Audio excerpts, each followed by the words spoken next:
Hello my dear friend, इस video में बात करेंगे BEL Bharat electronics limited defence sector का। ये एक स्टॉक है जिसका करंट प्राइस 277 रुपीज़ 50 अभी चल रहा है।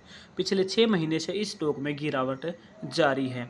डिफेंस सेक्टर के और रेलवे सेक्टर के सभी स्टॉक्स में जुलाई के बाद से गिरावट जारी है। तो इस स्टॉक के बारे में बात करें तो उससे पहले हम एक चीज़ पर डिस्कस करते हैं कि जिस तरीके से रसिया और यूक्रेन के बीच में वार चल रही है, तो उस वार से हर कंट्री को एक लेसन मिल रहा है कि उन्हें अपने डिफेंस सेक्टर को बहुत ज़्यादा स्ट्रॉन्ग रखना पड़ेगा। आगे चलकर वार जिस तरीके से हो रही है, तो डिफेंस सेक्टर जिस कंट्री का भी मजबूत होगा वो वहाँ पर विन करेगी।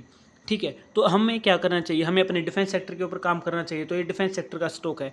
तो अगर इंडिया आगे चल के इस वार से लेसन लेती है और अपने डिफेंस सेक्टर को इंडिजिनाइजेशन के बेस पे काम बढ़ाती है, तो इन कंट्रीज़ के इन कंपनीज़ के पास काम की कमी नहीं रहेगी, डिमांड बहुत ज़्यादा होगी और इनके स्टॉक आगे चल के बहुत ज़्यादा हाई बनाएंगे। तो अब बात करते हैं करंट में क्या हो सकता है। तो ये जो प्राइस है उसको हम टेक्निकल एनालिसिस के बेस पर जानने की कोशिश करते हैं कि जो गिरावट है वो कहाँ पर रहेगी। पुराने इन्वेस्टर हैं वो वहाँ पर अपनी एवरेजिंग कर सकेंगे। तो अगर आप मेरे चैनल पर नए हैं तो चैनल को सब्सक्राइब जरूर करें। टेक्निकल एनालिसिस के अकॉर्डिंग आप देखोगे तो डेली टाइम फ्रेम के अकॉर्डिंग प्राइस मूविंग एवरेज 200 पर आया, वहां से रिट्रेस लिया, लेकिन फिर से प्राइस में गिरावट हमें देखने को मिली। आप यहां पर देखोगे तो अगस्त के बाद से प्राइस इस रेंज के अंदर मूव कर रहा है।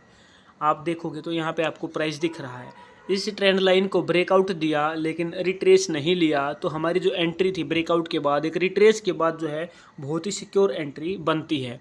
तो अब आप पिवेट इंडिकेटर अगर यूज़ करते हैं तो आपको दिख रहा है कि प्राइस पिवेट लाइन पर आकर यहाँ पर कंसोलिडेट कर रहा है, लेकिन सेलिंग प्रेशर अभी भी बना हुआ है, जो कि ये कैंडल्स में हमें साफ साफ देखने को मिल रहा है कि सेलिंग प्रेशर अभी भी है। तो प्राइस में आगे चल के और ज़्यादा गिरावट रह सकती है। तो पहला सपोर्ट जो है हमारा 263 पर बन रहा है। इसी चीज़ को अगर आप वीकली टाइम फ्रेम में कन्वर्ट कर देते हो तो आप यहाँ पर देखोगे तो जो प्राइस है वो इस तरीके से मूव कर रहा है। तो जो प्राइस की जो गिरावट है वो हमारी गिरावट हमें यहाँ पर इस डिमांड जोन पे दिख रही है, क्योंकि यहाँ पर हमें 2 स्ट्रॉन्ग रैली कैंडल दिख रही हैं। तो जो गिरावट रहेगी वो उसकी संभावना हमारी हो जाती है कि जो प्राइस गिर कर आएगा वो 240 से लेकर अगर बात करें तो 240 से 225 इस रेंज के बीच में कंसोलिडेट करने की संभावनाएं हमारी सबसे ज़्यादा है कि जो प्राइस की गिरावट है वो आगे चल के 240 और 225 के बीच में आ सकती है और वहाँ से प्राइस ऊपर जाएगा। तो अगर आप यहाँ पर कोई डिसीजन नहीं ले पा रहे हैं तो आपको वेट करना है थोड़ी सी गिरावट होने का। आप इस तरीके से अपनी एवरेजिंग कर सकते हैं। डिफेंस सेक्टर के सभी स्टॉक आगे चल के बहुत शानदार रिटर्न देने वाले हैं। जैसा कि मैंने वीडियो के स्टार्टिंग में बताया कि जो कंट्रीज़ के बीच में वार है उससे हर कंट्री लेसन ले रही है, सीख रही है कि उन्हें अपने डिफेंस सेक्टर को मजबूत करना है।